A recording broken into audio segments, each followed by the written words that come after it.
What's up, everybody? Newman back. Welcome to a brand new video, and I have spent the last few days doing absolutely nothing but homework, and I have just been so brain dead. So, today I'm going to be doing a review, a quick review. Granted, it's not going to be very long, but a review for the English dub of Shin Godzilla, which recently came out online. It was out for a couple weeks now on the PS4. Like, you could get it on the PlayStation Store, and you could get it other places, various places online. But it recently came out officially on DVD, so that's what I'm here to talk about.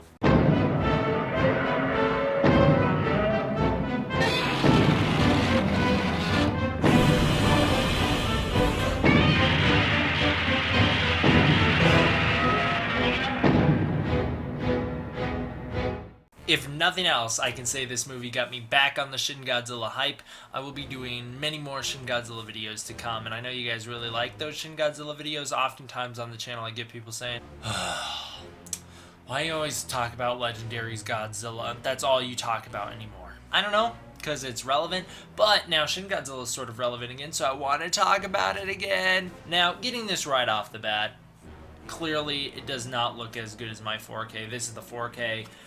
You guys watched me unbox it on the channel maybe. This is the 4K. Gorgeous quality. Of course the Blu-ray is not going to look as good. Personally, I don't think the Blu-ray looks as good as the Japanese version either. Again, here's my Japanese version. This thing's my baby, so of course I'm going to love it. I spent so much money on it, so I gotta love it. And this thing's just super intricate. There's so much going on with this Japanese release of it, and there are no subtitles on here, which is the one downfall. There are no subtitles, but I've seen the movie a good like 50 times. I saw it, what, 3 or 4 times in theaters. I don't remember off the top of my head. 3 or 4 times in theaters. I think it was 3 times in theaters.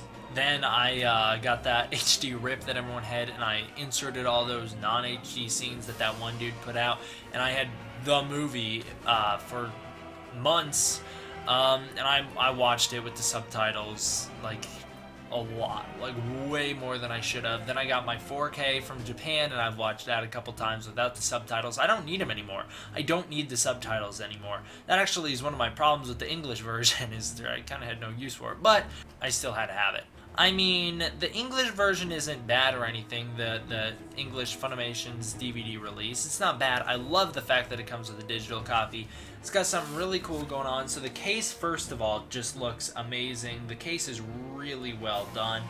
Sorry, you're going to have my lighting glare on it, but it's really well done. My favorite thing about it is everyone's favorite thing about it. I'll show you guys here in a second. When you open it up, it's got very nice disc display. I actually switched the order because I never think that the DVD should be on this side.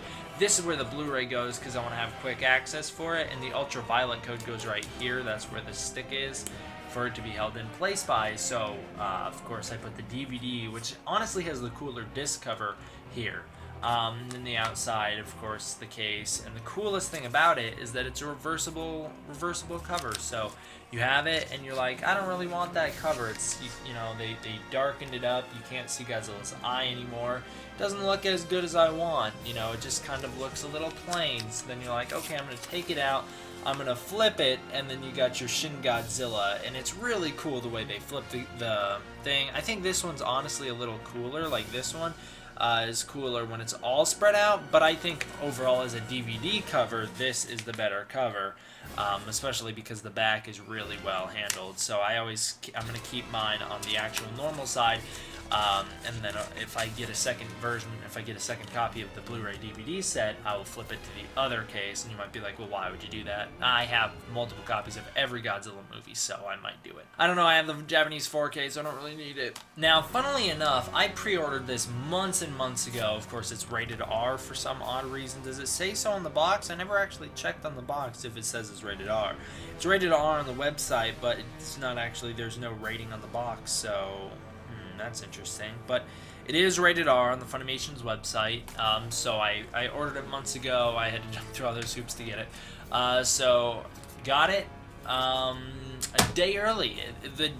So instead of getting it August 1st, I got it like the 31st or the 30th or whatever last month. So I wound up getting it early, and that's weird, but I didn't get to actually watch it until August 1st, so it doesn't matter. And some people say they haven't even gotten theirs, and they pre-ordered theirs supposedly, and they say, well, mine hasn't arrived yet, so what's the deal? I don't know what that's about. If you pre-ordered it and you still don't have it, I really don't know what to tell you, but I got mine early, so that's pretty cool. Anyways, I'm here to review the English dub of Shin Godzilla. Well, it's a DVD review, so I had to review the box and everything that goes with it, so I wasn't just going to review the English dub. Sorry if I didn't make that clear at the start. But the English dub, let's talk about it, because it's good. It's, you know, it's your standard Godzilla dub. It reminds me a lot of the dubs from the Millennium era, just without your Millennium voice actors, which is a good thing, because they reuse the same voice actors, and they got very confusing. So, you know, you have... I think everyone does a good job. I think especially the very first Prime Minister does a fairly good job. His voice actor, I think, is very fitting. Now, Kyoko's is kind of an annoying, bratty girl that I don't like to listen to at all. Same thing with Hiromi. I thought her voice actor did a really bad job. They turned her into this nasally nerd, and I could not stand it. It was so annoying to listen to. And then I think they also messed up Rando's voice. I think they made it too high-pitched. They should have gotten a much deeper voice actor to do his voice. Todd Haberkorn does his voice. No, not the right guy. They probably should have set that guy to someone else's voice actor and gotten, like, the dude they used for Hideki maybe to do the voice for Rando instead, because I don't think the voice fit Rando at all. And ultimately, I'm probably never going to watch the English cut. I'm just going to probably watch the Japanese cut with the subtitles. And I probably will do that for a while, and then eventually I'll just transition into just watching my 4K without the subtitles at all, because I won't necessarily need it anymore. I already, like I said, don't necessarily need it. But the voice actors, they do an okay job. I think they kind of step it up from usual. There's some, like, you can hear them, like, breathing and panting heavily. You don't really get that kind of stuff with the older ones, not to my knowledge anyways. They would have just kept the Japanese, like, huffing and puffing, and then they would have just redone the dubbing in terms of lines. But this one, they went all out with the dubbing. They even had, like, background extras you could hear speaking English, which also got a little bit overwhelming, because then people were talking over each other constantly. And it's not necessarily as bad in the Japanese cut, especially with the subtitles, because you see the subtitles of what you're supposed to be reading and paying attention to. Whereas with the English cut, you hear the voices, these English voices, kind of on the same level as each other, even though they're background conversation characters, and they're talking over the major characters and their plots, so it's kind of weird and it's a little distracting. But they don't do that too much.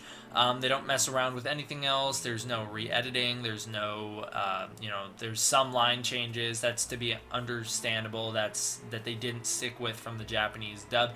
Even the subtitles don't match up to the English dub. The subtitles from the Japanese version aren't what you necessarily always have with the English version. The English cut, they maybe replace some jokes from the Japanese cut, or they do some little tweaking to the dialogue. It all is the same general message, but they do change little things here and there, and that is just a result of me being so damn familiar with the Japanese cut that they can't pull a fast one on me. I'm gonna notice it. In terms of the humor, I don't think it lands as well in the English cut. I always found it funny in the Japanese cut. Maybe it's just something about hearing it in my native language that I just don't like, or maybe it's that I don't think the voice actors do a good job selling the humor as the actual Japanese actors do in their version. Overall, I think the Shin Godzilla English dub is inferior to the Japanese version, and I'm not going to watch it a lot, and I'm going to stick with the subtitled version. I recommend that with all Godzilla movies for the most part, with a few exceptions such as Godzilla 2000, that the English dubs are always typically worse than the Japanese version, so you should always just stick with the Japanese cut. As for special features of Shin Godzilla, the Funimation's release, they don't have any special features, plural, they just have a special feature, which I absolutely loved. It is called Godzilla vs. the Nerds, or something along those lines, and it is a very well put together podcast. However, there are some editing mistakes within clips that they play not lining up to what they're talking about, but for the most part, it is a very well put together, well edited podcast, and it's very entertaining to listen to. I love hearing Matt Frank and all these guys talk about it. There's 4 people on the panel. I don't have their names off the top of my head, only Matt Frank, but the dude who runs it does a good job running it, and then all 3 guests, including Frank, do a really good job answering the questions and providing insight. It was also especially cool to hear an offhand kind of mention to my channel, or at least one of my videos. in particular, they do mention like that there's people out there that make YouTube channels like basically dedicated to Shin Godzilla, and one of the guys, he goes on about a couple theories revolving around Shin Godzilla's tail, and I have mentioned all of those in my Shin Godzilla Tail Explained video. He then follows up his statement by being like, I can't take credit for that, I got that from YouTube. There's people on YouTube who do analysis of this stuff for me, which is really cool because maybe he saw my video, and I kind of lean towards that because all the theories he mentioned we touched on in my Shin Godzilla Explained video. So I don't know, it's just really cool to hear that, and even if it wasn't my channel, it's cool to hear them acknowledging the internet community and the Funimation's release. Of course, Toho would never do that, they hate us. Now the question everyone's going to be asking, what is better, the Japanese version or the English version? What should I get? I would recommend people get the English version unless they have a very deep, comprehensive understanding of Japanese and they don't need subtitles. If you don't need subtitles, or you're like me where you've seen the English version or you've seen the version with subtitles to the point where you can just watch the Japanese version no subs and know exactly what's going on and what's being said. Maybe you don't have 100% of the dialogue like I don't. I don't have 100% of the dialogue, but you know, we know exactly what's going on. We know the story. We've seen the movie enough times to get that. There are people out there like that, so for you guys, I would recommend the Japanese version without the English subtitles. It's a lot pricier, but if you get certain packs like the 4K version that I got, you have hours and hours, like 32 plus hours of special features, and they are fantastic special features. I am working on a guide on breaking down your DVD menus because some people have been asking. They don't quite understand what the heck's going on with the Japanese special features because there's so many of them. I will be doing a guide for that coming up, and there's in fact 2 discs full of special features on the 4K version that I got. It's a very worth it set. So you can compare the 36 hours of awesome special features, visual effects breakdowns, deleted scenes, trailers, behind the scenes interviews, everything like that that you could ever want, to one podcast, Attack of the Nerds, that you're going to understand all the words being said as long as you're an English speaker, and you can make your judgment based off that. Do you want the version with the English dub, the subtitles, and the Attack of the Nerds, or do you want the Japanese version, untouched, no subtitles, with all the special features you could ever dream of? It's up to you.